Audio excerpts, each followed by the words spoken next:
Hey guys, welcome to the Watch channel. My name is Oliver and today I'm doing a full review of a OceanX. This is the OceanX VSMS 533. Before we take a look at the watch, I thought I'd show you the packaging. It comes in this very simple blue cardboard box with the logo on the front or on the top. Inside we find this blue and wood box. It's quite ugly if I'm gonna be honest. I don't like the look of it. Inside just have this pillow and some stuff in the bottom there. Very simple box. It doesn't really matter what box the watch comes in. What matters is the watch itself. But packaging, not so pretty, but I'm not gonna judge the watch on that. I don't really care what packaging it comes in. What I care about is the watch itself. And the watch itself is really nice. So this particular model is the green one with the green sunburst dial, green bezel, and a Jubilee bracelet. So first of all, I want to get the dimensions out of the way. This watch is 42 millimeters in diameter. It's 15.3 millimeters thick, so it's pretty thick. The lug to lug is 49.5 millimeter, and the lug width is 21 millimeter. So awkward size there for a strap change, but it will look best on the bracelet in my opinion. It wears like a 42 millimeter. I can put it on my wrist here to show you. I think it wears like a 42. Slightly too big for me, but it works. It's a little thick, a little loose for me right now, but pretty a little bit thick. Not very thick. It's mostly the case back sticking out, but we'll get back to that later. But you can see it's sticking out a little bit here. The case itself is not very thick at all. It's pretty slick. So let's take a closer look at the dial on this. There's a lot of text going on here, and let's just go over that. You have the OceanX logo. I'll move the hands a little bit so we can look clearer. Let's see. There we go. So you have the OceanX logo and OceanX. Then you have Vintage Series. Now I don't really know why they call this the Vintage Series. I don't see a lot of vintage about this watch. It looks like a very modern dial watch. Ceramic bezels, sapphire crystal, all that.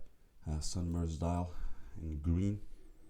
I don't think this is a vintage watch by any means. I guess the most vintage about it is like the dial with the 369. And on the bottom here we see more text. It's Deep Diver Sharkmaster-V. And it's depth rating, so this is water resistant to 500 meters, and it's an automatic watch.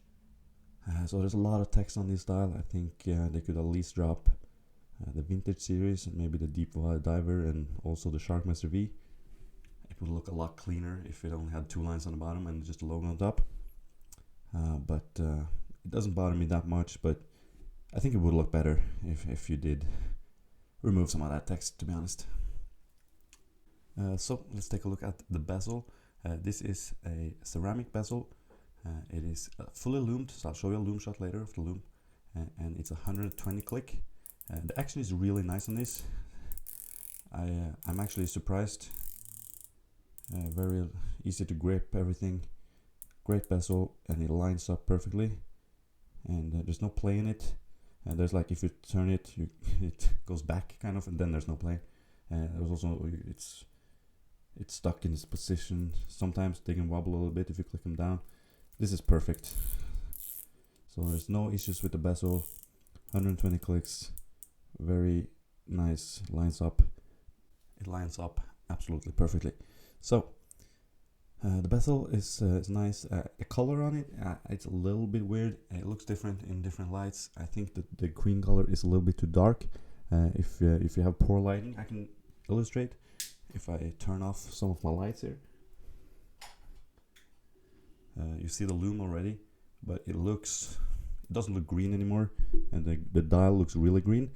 And then you have the sapphire crystal, which is a domed sapphire crystal. The crystal is pretty nice. I guess if you go back to the vintage, and the dome on the crystal might be a little like vintage inspired.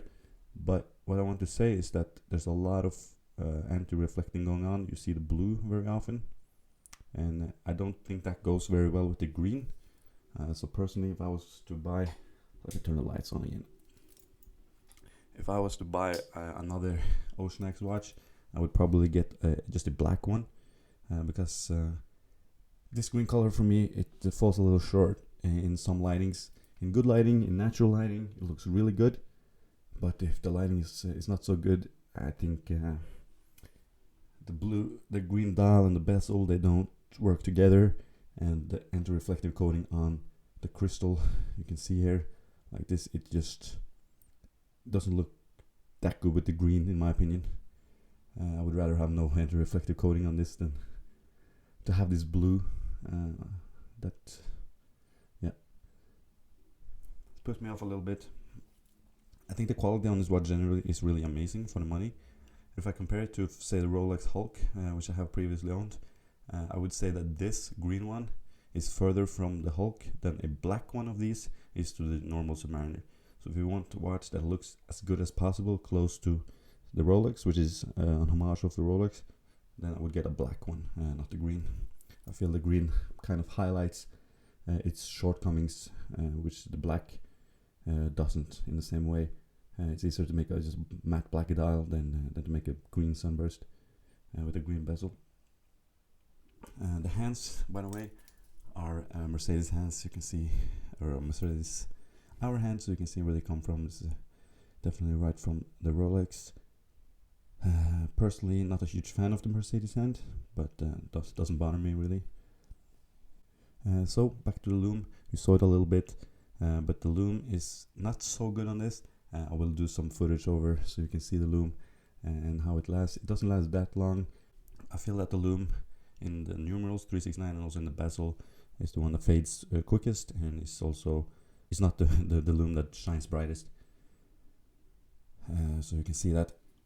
The crown on this is signed with the OceanX Shark, and it's very good, easy to grip. It's obviously a screw-down crown, screws up very easily, pops up, winds good. So the movement in this is a Seiko NH35. It's an automatic movement. You see this in a lot of these micro brands, and they use a lot of this Seiko NH35 movement. It's a 24 joule moment, and it has a power reserve of 41 hours. It's a decent movement. It winds really nicely. What you have on this movement though is a date.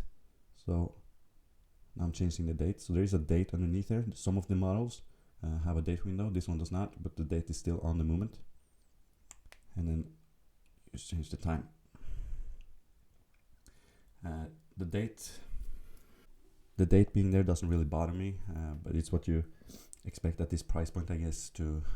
There's small things like that is not accounted for. I don't mind. The crown screws back very easily.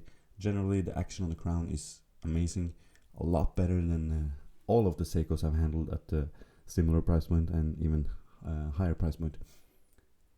So I can mention that the price $410 for this. They have a lot of different variations with oyster bracelet, jubilee bracelet, different colors, different dials, and you also have some two tones, and yeah, a lot to choose from. So quick look at the case back. It's a very simple case back. It says OceanX, stainless steel case, sapphire, automatic. Let me see, 500 meters. Here's the reference on the watch. This is the VSMS. Let me see, 533, and this is number 0048. And what's this over here? What does it say? Sharkmaster-V. Yeah.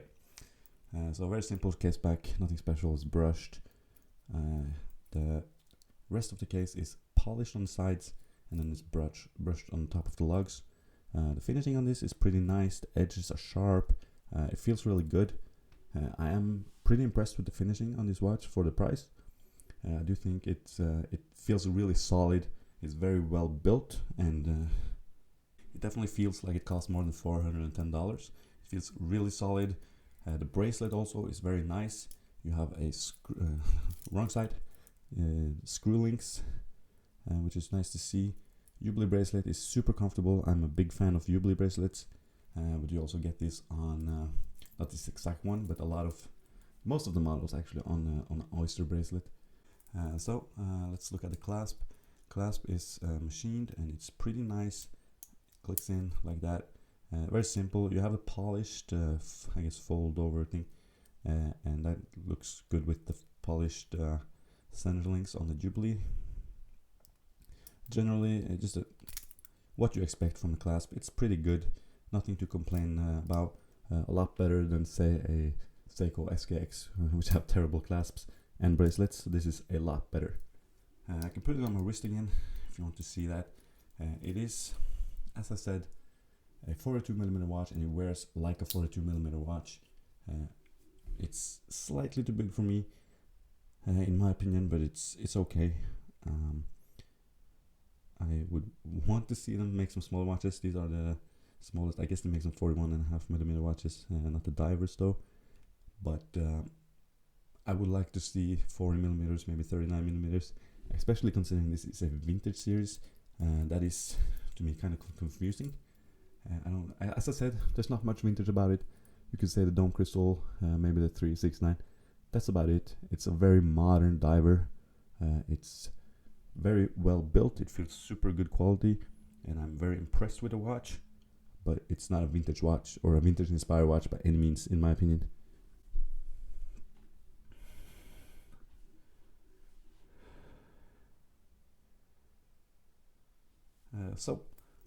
The watch is really nice. If I were to recommend to you guys, I would say don't get the green one. On the camera here, I think the green looks good, but in everyday life, there's a lot of times I think the green doesn't quite look as good as it should. It is a very dark green. Sometimes the bezel and the dial just doesn't match. Right on the camera here, it looks perfect, but if it gets darker, the dial will still be green, but the bezel will be like a washed out gray black. It's kind of a weird color. The bezel is, I know the bezel on like the Hulk is a little bit different color too, but this is not as nice in any way as the Hulk. I think the Hulk works in every kind of light. This one unfortunately does not. But if you get a black one, it's an amazing watch in terms of quality, build quality, and it's very solid. It's good movement, and ceramic bezel, sapphire crystal, everything you want, and I really like it. Also, you have a lot of variation. You have a lot of different dials and colors to choose from. I like that, yeah, generally I think it's a good watch for the money. What I do not like is, as I said, the color. It's just not as good as I hope. I don't like the anti-reflective coating. I guess that goes mostly. That's mostly about the color, because the blue, as you see here, doesn't match the green. I think that looks kind of weird. Doesn't look that good. And also, I don't think the text on the dial should be here. I don't think it should be called a vintage series, and I think there's about 3 lines too much of text. It doesn't bother me a lot, but it is something I would change on to make the watch look better, in my opinion. And that's probably my only dislikes. I think the bracelet is good. I think the clasp is better than a lot at this price point, but it is what you'd expect at this price point. It's not amazing. There is some micro adjustment here. Should maybe be like a glide lock or something like the Rolex. That would be nice, but for $410 you can't expect that.